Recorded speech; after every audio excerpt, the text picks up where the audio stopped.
হ্যাঁ, দিদির উপরে আস্থা আছে। আমি এর রোজা বাদ দিদির কাছে যাব, মুখোমুখি দিদির সঙ্গে কথা বলবো। আমি দিদির কাছে যেতে পারবো। পারবেন? কি বলবেন দিদিকে? দিদিকে বলবো যে দিদি, আমি তো পার্টি করেছি, আমি তো সর্বহারা, মানে আমি অনেক কষ্টও করেছি, কিন্তু আমি কষ্টের ফল কেন পাই না?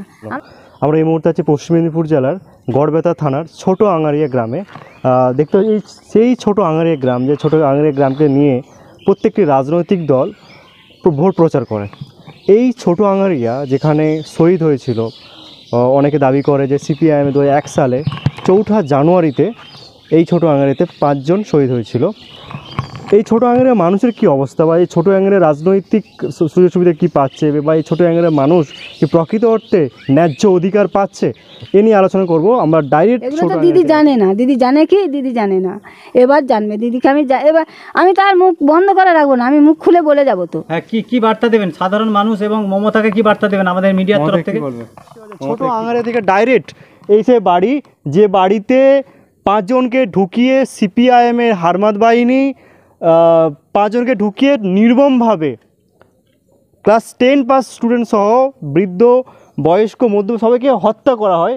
আমাদের শহীদ বিধি দেখার মধ্যে হচ্ছে মুক্তার খাঁ, রবিয়াল ভাঙি, হায়দার মণ্ডল, জয়ন্ত পাত্র, মুক্ত পাত্র ভোদা, এই 5 জন ব্যক্তিকে দাবি করে যে সিপিআইএমের হারমাত বাহিনী এখানে তাদেরকে এই ছোট আঙারিয়াতে হত্যা করা হয়। কিন্তু প্রত্যেকটি রাজনৈতিক দল তারা ভোট প্রচার করছে, কিন্তু প্রকৃত অর্থে যে ছোট আঙারিয়াতে পুড়িয়ে সিপিআইএমের হারমাত বাহিনী পুড়িয়ে যেখানে হত্যা করা হয়েছিল সেখানে আছে। দেখতে পাচ্ছি যে এই সেই বাড়ি, যে বাড়িতে 5 জনকে ঢুকিয়ে পুড়িয়ে দেওয়া হয় এবং কাউকে গুলি করা হয় এবং কাউকে কুপিয়ে হত্যা করা হয়। সেই বাড়ি দেখতে পাচ্ছি এখন ভঙ্গুর অবস্থায় পড়ে আছে, এখনও স্তূপ আকারে পড়ে আছে।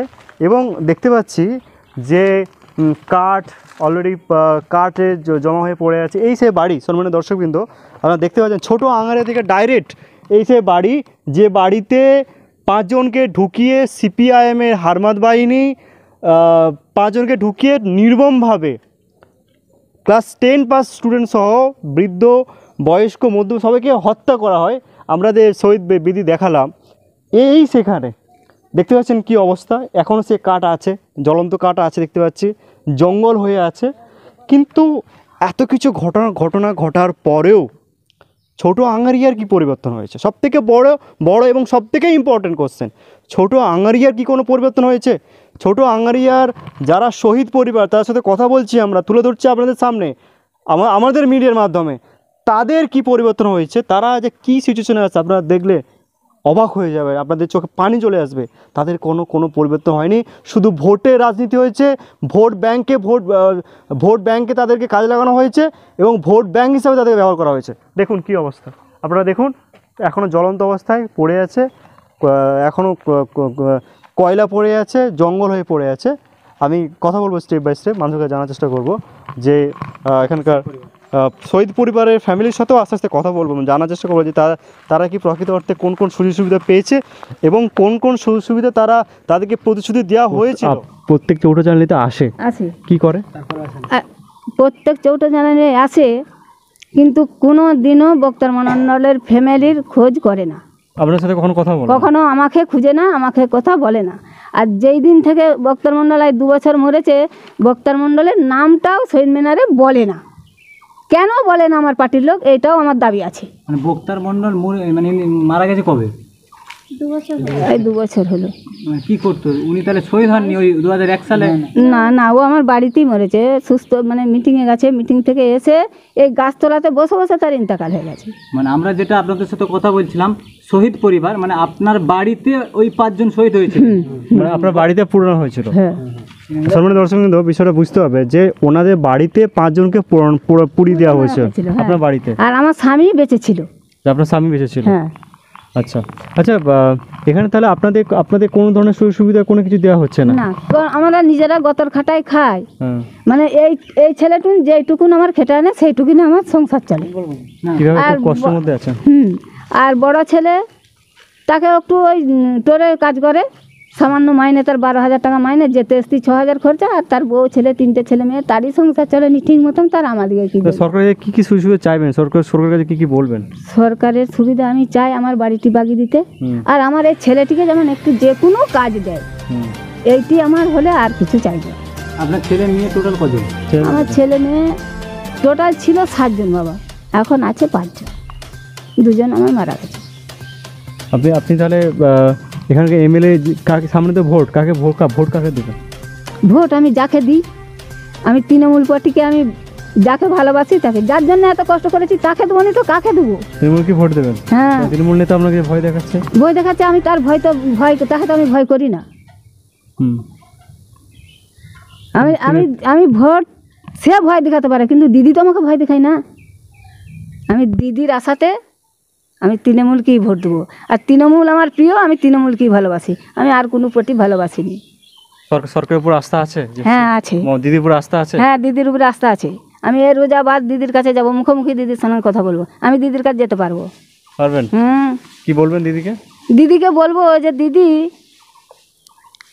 আমি তো পার্টি করেছি, আমি তো সর্বহারা, মানে আমি অনেক কষ্টও করেছি, কিন্তু আমি কষ্টের ফল কেন পাই না?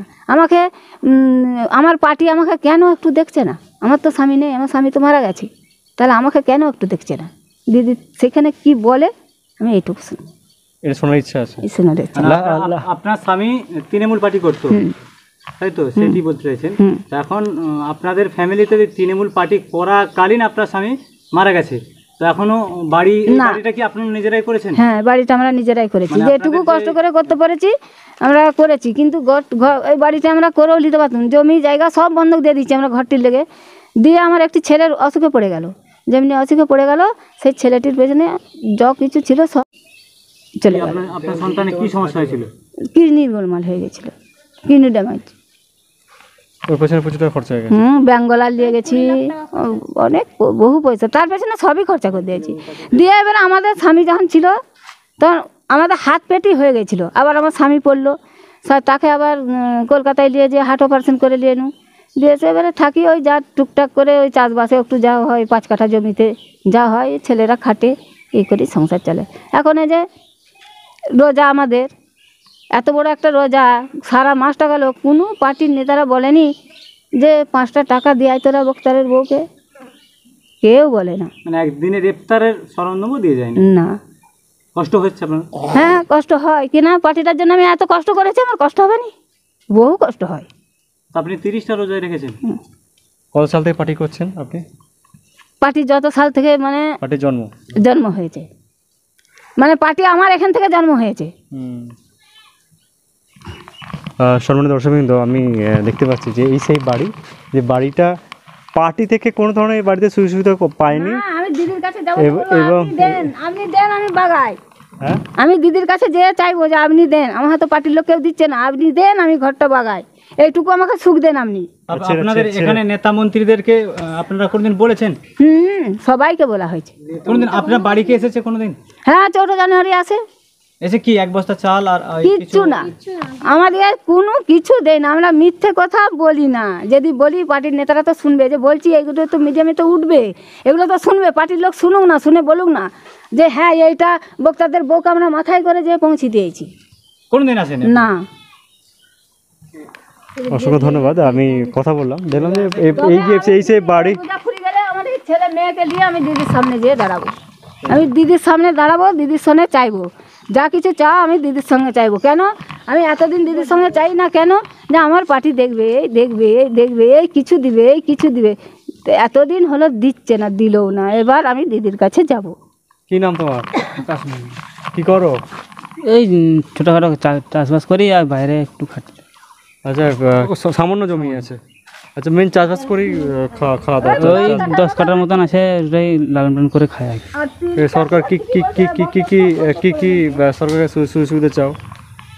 এগুলো তো দিদি জানে না, দিদি জানে কি? দিদি জানে না, এবার জানবে দিদিকে। এবার আমি তার মুখ বন্ধ করে রাখবো না, আমি মুখ খুলে বলে যাবো। তো হ্যাঁ, কি বার্তা দেবেন সাধারণ মানুষ এবং মমতাকে কি বার্তা দেবেন আমাদের মিডিয়ার তরফ থেকে? মমতাকে কি বলবে? ওই তো বলবো, আমার তো পার্টির লোক তো কেউ দেখছে না, আপনি আমার ঘরটি বাগিয়ে দিন, ঘর বাগানোর জন্য আপনি কিছু দেন, আর আমার এই ছেলেটিকে একটু কাজ দেন। আমার আর মমতা কিছু নিজে এসে দেবে না কোনো মাধ্যমে চাইছেন? সেটা এবারে দিদির ব্যাপার। দিদি এবার আমাকে মাধ্যমে দিবে না নিজে এসে দিবে, সেটা দিদির ব্যাপার। আমি দিদির সঙ্গে চাইবো। না আপনি বলছেন মমতা সরাসরি মমতার সাথে দেখা করতে গেলে অনেক অপেক্ষা করতে হয়, তারপর হবে। তো আপনি ওনার সাথে দেখা করবেন বলছেন এই বিষয়ে। তো যদিও দেয়, যদি মারফতে দেয় তা আপনি টাকাটা পাবেন কি, এই বিশ্বাস হচ্ছে আপনার? যদি টাকা দেয় 2 লাখ দেয়, 2 লাখ টাকা দেয়, যদি মমতা নিজে আপনার অ্যাকাউন্ট নাম্বার চেয়ে দেয় তাহলে সুবিধা হবে না কোনো মাধ্যমে দিলে ভালো হবে? না, দিদি যদি আমার অ্যাকাউন্ট নাম্বার চেয়ে দেয় আমার সুবিধা হবে, কিন্তু কোনো মাধ্যমে দিলে আমার সুবিধা হবে না।